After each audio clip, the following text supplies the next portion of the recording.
Hello students, आज हम करने जा रहे हैं चैप्टर 5 के मिसलिनियस का क्वेश्चन नंबर 4। इसमें हमें कहा है if x minus iota Y equal to root of a minus iota B upon c minus iota D then prove that X square plus Y square की whole square equal to A square plus B square upon C square plus D square. अब इस question में हमें पता है कि हमें क्या लगाना है, कॉन्जुगेट मेथड। अब आप कहोगे कि कॉन्जुगेट मेथड क्या होता है और ये यहाँ पे कैसे अप्लाई होगा, हमें तो पता नहीं। तो सबसे पहले हम देख लेते हैं कि कॉन्जुगेट क्या होता है और कॉन्जुगेट इस सम में कैसे अप्लाई हो रहा है, ये मुझे कैसे पता चला है वो भी मैं आपको अभी बताती हूँ। सबसे पहले देखते हैं कि कॉन्जुगेट होता क्या है। कॉन्जुगेट में हमें कोई भी कॉम्प्लेक्स नंबर दिया होता है, जैसे कि x माइनस एओटा वाई हमने कॉम्प्लेक्स नंबर ले लिया, तो हम जब इसमें जब z के ऊपर बार डालते हैं ना, तो ये क्या होता है, कॉन्जुगेट का साइन। अगर इस तरफ बार डल रहा है तो इस तरफ भी डलेगा। सो बार डलने के बाद x माइनस आयोटा वाई हमारी क्या बन जाती है, x प्लस आयोटा वाई। जब किसी भी आयोटा वाली टर्म का साइन चेंज हो जाता है तो उसको हम क्या कहते हैं, कॉन्जुगेट। मतलब कि जब पहले तो हम उस टर्म के ऊपर बार डालेंगे, फिर हम क्या करेंगे, आयोटा वाली जो टर्म होती है ना उसके साइन को बदल देंगे, तो वो हमारा क्या बन जाता है, कॉन्जुगेट। जैसे कि अगर हमारे पास होता है z equal to x plus iota y, हम इसका कॉन्जुगेट लेते तो हमारे पास क्या बनता, हमारे पास बनता x minus iota y. Simply conjugate का ये मतलब है कि जब भी हम कॉन्जुगेट लेंगे ना, तो आयोटा वाली टर्म का जो भी साइन होगा ना वो चेंज हो जाएगा। अगर माइनस होगा तो प्लस हो जाएगा, अगर प्लस होगा तो माइनस हो जाएगा। सो ये हमारा कॉन्जुगेट होता है। अब हम देखते हैं कि इसको कैसे सॉल्व करेंगे। सबसे पहले तो हमारे पास इक्वेशन जो गिवन है ना, अगर इसका हम कॉन्जुगेट लेंगे तो ये क्या बनेगी, एक्स प्लस आयोटा वाई। ठीक है ना। अब मैं आपको करके दिखाती हूँ। सबसे पहले हम लिखते हैं कि गिवन इक्वेशन कि क्या गिवन है, x minus iota y equal to root of a minus iota b c minus iota d. इसको हम क्या लेते हैं, फर्स्ट इक्वेशन मान लेते हैं। फिर हम कहेंगे taking conjugate both side. Conjugate हम कभी भी एक तरफ नहीं लेते कि इसके ऊपर कॉन्जुगेट ले लिया और इसके ऊपर नहीं लिया। जब भी लेते हैं तो बोथ साइड ही लेते हैं। अब इसका कॉन्जुगेट करेंगे तो क्या बनेगा, x माइनस आयोटा वाई के ऊपर कॉन्जुगेट का साइन, इसमें भी root a minus iota b के ऊपर कॉन्जुगेट का sine, c minus iota d के ऊपर कॉन्जुगेट का साइन। अब हम कॉन्जुगेट करने का मतलब तो हमें पता ही है कि आयोटा वाली टर्म का साइन चेंज हो जाता है। तो इसका क्या बन गया, x प्लस आयोटा वाई, और ये क्या बनेगी, a plus iota b c plus iota d. इसको हम क्या मान लेते हैं, सेकेंड इक्वेशन। अब हम क्या करेंगे, हमें दिख रहा है कि हमें x square plus Y square की फॉर्म में आंसर चाहिए। सो हम क्या करेंगे, इन दोनों टर्म्स को क्या करेंगे, मल्टीप्लाई। सो हम लिखेंगे मल्टीप्लाई फर्स्ट एंड सेकंड। हम लिखेंगे एक्स माइनस आयोटा वाई, इन दोनों का मल्टीप्लाई करना है, इधर भी root of a minus iota b c minus iota d multiply by root of a plus iota b c plus iota d. अब यहाँ पे टर्म देखो, हमारी a minus B a plus b की फॉर्म में है। सो हमें तो पता है इसका फार्मूला क्या होता है, a square minus B square. So ये टर्म क्या बनेगी, एक्स स्क्वायर माइनस आयोटा की स्क्वायर वाई की स्क्वायर। अब हमें पता है कि आयोटा की स्क्वायर हमारी क्या होती है, -1। जब आयोटा स्क्वायर की वैल्यू हम यहाँ पुट करेंगे तो ये क्या बन जाएगा, x square plus Y square. वही तो हमें बनाना था। सो ये हमारे आंसर के according x square plus Y square बन गई ना। सो इस तरह हमें पता चल जाता है कि अगर एक्स माइनस आयोटा वाई दिया है तो हमें एक्स प्लस आयोटा वाई हमारे पास होगा, उन दोनों को मल्टीप्लाई करके हम x square plus Y square बना लेंगे। सो इसलिए हम इसमें कॉन्जुगेट का मेथड लगाते हैं ताकि हम x प्लस आयोटा वाई बना लें। अगर इसकी जगह पे हमें x प्लस आयोटा वाई भी दिया होता ना, तो हम क्या करते, कॉन्जुगेट लेते, तो टर्म क्या बन जाती, x माइनस आयोटा वाई, दोनों को मल्टीप्लाई करते तो X square plus Y square ही बन जाता। तो हमें ऐसे पता चल जाता है कि हमें कॉन्जुगेट मेथड लगाना है। अब इस तरफ दोनों को मल्टीप्लाई करेंगे तो हम रूट एक साथ लिख सकते हैं ना, जैसे कि आपको root of 3 multiply by root of 2 दिया हो तो हम रूट ऑफ 3 मल्टीप्लाई बाय 2 लिख ही लेते हैं। वैसे ही यहाँ पे मैं कर रही हूँ, दोनों का रूट सेम ले लिया। अब यहाँ पे भी a minus B, a plus B, same formula apply हो जाएगा ना A square minus B square का। सो ये क्या टर्म बन गई, A square minus iota square B square C square minus iota square D square. अब आयोटा की वैल्यू तो हमें पता ही है -1 है, पुट करेंगे तो क्या बन जाएगा ए स्क्वायर प्लस बी स्क्वायर सी स्क्वायर प्लस डी स्क्वायर, क्योंकि आयोटा स्क्वायर की वैल्यू क्या है -1। सो माइनस तो पहले ही है -1 बी स्क्वायर, ये माइनस माइनस क्या हो गया प्लस का बी स्क्वायर। सो ऐसे हमने पुट किया। अब हमें आंसर में उन्होंने कहा है x square plus Y square की स्क्वायर रूट। आंसर में हमें क्या कहा उन्होंने, x square plus Y square की square root a square plus B square C square plus D square होना चाहिए। तो हमारे यहाँ तक तो आंसर आ गया। अब उन्होंने स्क्वायर रूट कहा है तो हम क्या करेंगे, हम करेंगे taking square on both sides, हम दोनों साइड्स स्क्वायर ले लेंगे। सो हमारी टर्म क्या बन जाएगी, X square plus Y square की square root of A square plus B square C square plus D square का होल स्क्वायर। अब जैसे कि आपको मैंने बताया ही हो कि किसी भी टर्म के अगर रूट और स्क्वायर हो तो स्क्वायर के साथ रूट कैंसिल हो जाता है। तो यहाँ पे भी हमारे पास क्या बच गया, ए स्क्वायर बी स्क्वायर सी स्क्वायर प्लस डी स्क्वायर। सो हमने जो प्रूफ करना था वो हमारा बन गया। ऐसे हमें जो हमें चाहिए था वो मिल गया बाय कॉन्जुगेट मेथड। सो कॉन्जुगेट मेथड सिंपली क्या होता है कि अगर हमारे पास कोई भी कम्प्लेक्स नंबर दिया है हम उसके ऊपर बार लगाएंगे और आयोटा वाली टर्म का साइन चेंज हो जाता है, इसका क्या बन जाएगा x माइनस आयोटा वाई। सो ये हमारा क्या होता है कॉन्जुगेट एलिमेंट। अब क्वेश्चन 5 में वो हमें कह रहे हैं convert the following in polar form, कि जो हमें टर्म दी है उसको हमें पोलर फॉर्म में कन्वर्ट करना है। जैसे कि मैंने पोलर फॉर्म के सम आपको एक्सरसाइज 5.2 में भी कराए हैं, उसमें हमें इक्वेशन कैसी दी होती थी, x प्लस आयोटा वाई की फॉर्म में हम उसको पोलर फॉर्म में कन्वर्ट कर लेते थे। पर यहाँ पे हमें टर्म थोड़ी कॉम्प्लिकेटेड नहीं दी, ऊपर x प्लस आयोटा वाई की फॉर्म में टर्म तो है पर नीचे भी 2 माइनस आयोटा की होल स्क्वायर दी हुई है। सो इसमें पोलर फॉर्म हम कैसे कन्वर्ट करेंगे इसको पोलर फॉर्म में। पोलर फॉर्म में कन्वर्ट करने के लिए हमें सबसे पहले इस इक्वेशन को सॉल्व करना पड़ेगा, इसको x प्लस आयोटा वाई की फॉर्म में लेके आना पड़ेगा, तब हम इस पे पोलर फॉर्म का फॉर्मूला लगाएंगे और इसको सॉल्व करेंगे।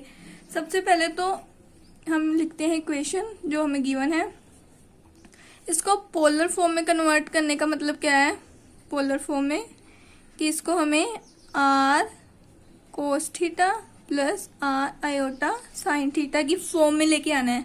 मतलब ये एक तरह का फॉर्मूला ही है, इस फॉर्म में हमें इसको लेके आना है और इसमें आर और थीटा की वैल्यू को फाइंड करके पुट करना है, तब हम कहेंगे कि ये पोलर फॉर्म में कन्वर्ट हो गया। पर सबसे पहले हमें इसको टर्म को सोल्व करके x प्लस आयोटा वाई की फॉर्म में बनाना पड़ेगा। तो सबसे पहले हम क्या करेंगे, हम लिख लेंगे z equal to 1 plus 7 iota upon 2 minus iota की स्क्वायर।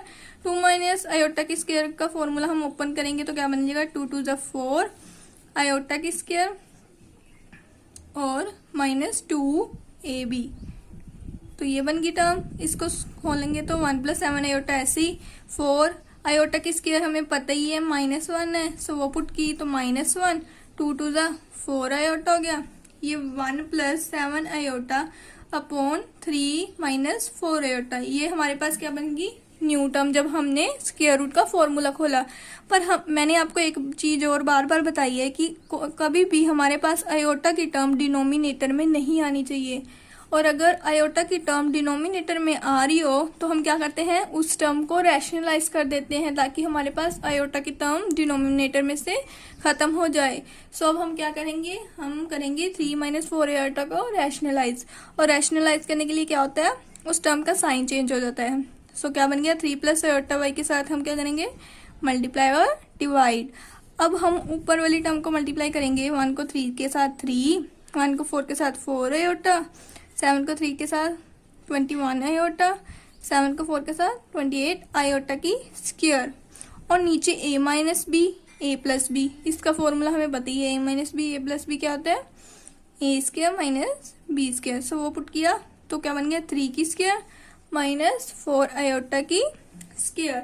अब हम जब ऊपर फॉर्मूले में 21 प्लस 4 करेंगे तो 25 आयोटा बन गया, आयोटा की स्क्वायर हमें पता है -1 है, वो पुट की तो ये क्या बन गया -28। नीचे 3 3 जा 9, 4 × 16 आयोटा की स्क्वायर। अब इसमें भी आयोटा की स्क्वायर की वैल्यू पुट करेंगे। ऊपर देखिए 28 में से 3 के तो -25 बन गया ना, और 25 आयोटा ऐसे कैसे। नीचे हम 9 ऐसी है माइनस आयोटा की स्क्वायर हमें पता है -1 है, वो पुट की तो क्या बन गया ऐसे। सो 9 + 16 हो गया ना, और 9 + 16 कितने होते हैं 25। सो हमने लिख दिया 25। अब हमें पता चल रहा है कि 25 के साथ 25 कैंसिल हो जाता है। सो हम क्या करेंगे, इसको ऐसे लिख सकते हैं 25/25 + 25 आयोटा/25। तो ये क्या बन जाएगी 1, ये भी 1। सो ये क्या बन गई -1 + आयोटा। सो ये हमारी टर्म बन गई x + आयोटा y की फॉर्म में। ये हमारा x है, ये हमारा आयोटा y की फॉर्म में। अब ये हमारा कॉम्प्लेक्स नंबर बन गया। अब इसको पोलर फॉर्म में बनाने के लिए हमें सबसे पहले क्या करना पड़ेगा, आपको मैंने बताया है कि पोलर फॉर्म क्या होती है r cos theta + r iota sin theta. और सबसे पहले हमें क्या फाइंड करना पड़ेगा r की वैल्यू, देन हम थीटा की वैल्यू फाइंड करेंगे और इसमें पुट कर देंगे तो वो हमारे क्या बन जाएगा पोलर फॉर्म। सो हम सबसे पहले r की वैल्यू फाइंड करने के लिए क्या करते थे, r का हमारे पास फॉर्मूला होता था, क्या होता था √(x² + y²। अब x y क्या होता है वो आपको पता ही है कि z हमारा x + आयोटा y की फॉर्म में होता है, तो हमें पता चल जाएगा x क्या है, यहाँ पे x क्या है -1, और y क्या है आयोटा के साथ वाली टर्म, आयोटा के साथ 1 नहीं होगा, सो y भी हमारा क्या है 1। अब x y की वैल्यू पुट करेंगे तो क्या बन गया -1 की स्क्वायर + 1 की स्क्वायर। सो ये क्या बन गया 1 + 1 √2। r हमारी आ गया √2। अब r की वैल्यू निकल गई, और थीटा की वैल्यू निकालने के लिए मैंने आपको एक फॉर्मूला बताया था अल्फा का, क्योंकि थीटा और अल्फा का आपस में रिलेशनशिप होता है। सो थीटा की वैल्यू निकालने के लिए सबसे पहले हम क्या करेंगे, अल्फा का फॉर्मूला लिखेंगे, वो क्या है tan inverse mod of y/x। अब इसमें y और x की वैल्यू पुट करेंगे तो क्या बन गया, y हमारे पास है 1 और x क्या है -1। और मैंने आपको पहले भी बताया कि मोड में अगर माइनस की टर्म होती है तो वो क्या बन जाती है पॉजिटिव की। जैसे -3 क्या बन गया पॉजिटिव का 3, वैसे ही -1 क्या बन जाएगा पॉजिटिव का 1। तो मोड हट जाता है और टर्म पॉजिटिव बन जाती है। सो ये क्या बन गया tan इनवर्स 1। और tan इनवर्स 1 के बारे में मैंने आपको बताया है कि इसकी वैल्यू कैसे निकलती है। इसका क्या मतलब है, इसका मतलब है कि tan की किस वैल्यू पे हमारा आंसर 1 आता है, वो हमारा क्या होगा अल्फा की वैल्यू, कि tan की किस वैल्यू पे हमारा आंसर 1 आता है, और किस वैल्यू पे आता है 45 डिग्री पे। सो अल्फा हमारा क्या हो गया 45 डिग्री। अल्फा को रेडियंट की फॉर्म में हम लिख सकते हैं ना π/4। रेडियंट की टर्म कैसे बनाएंगे, 45 को हम किसके साथ मल्टीप्लाई करेंगे π/180, और ये कैंसिल होके π/4 बन जाता है। सो ऐसे हमने इसको रेडियंट की फॉर्म में लिख लिया। सो अल्फा हमारा आ गया π/4।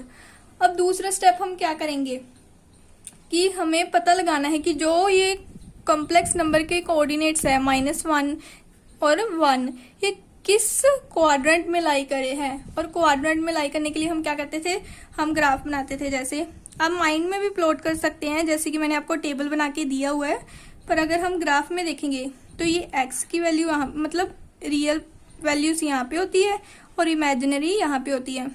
सो x हमारे पास क्या है -1।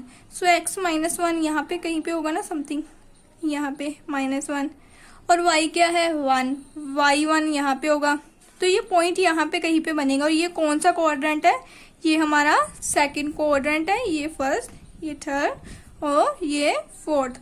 सो हमारा पॉइंट सेकंड क्वाड्रेंट में लाई कर रहा है। तो हमें पता चल गया कि हमारी जो कॉम्प्लेक्स नंबर की इक्वेशन है -1 + आयोटा, ये कहाँ पे लाई कर रही है सेकंड क्वाड्रेंट में। और सेकंड क्वाड्रेंट में अल्फा और थीटा का क्या रिलेशन होता था, सेकंड क्वाड्रेंट में हमारे पास अल्फा और थीटा का क्या रिलेशन है, थीटा = π - अल्फा।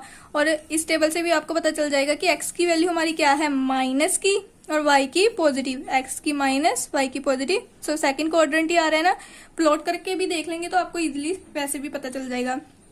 सो हमारा थीटा क्या होगा π - अल्फा।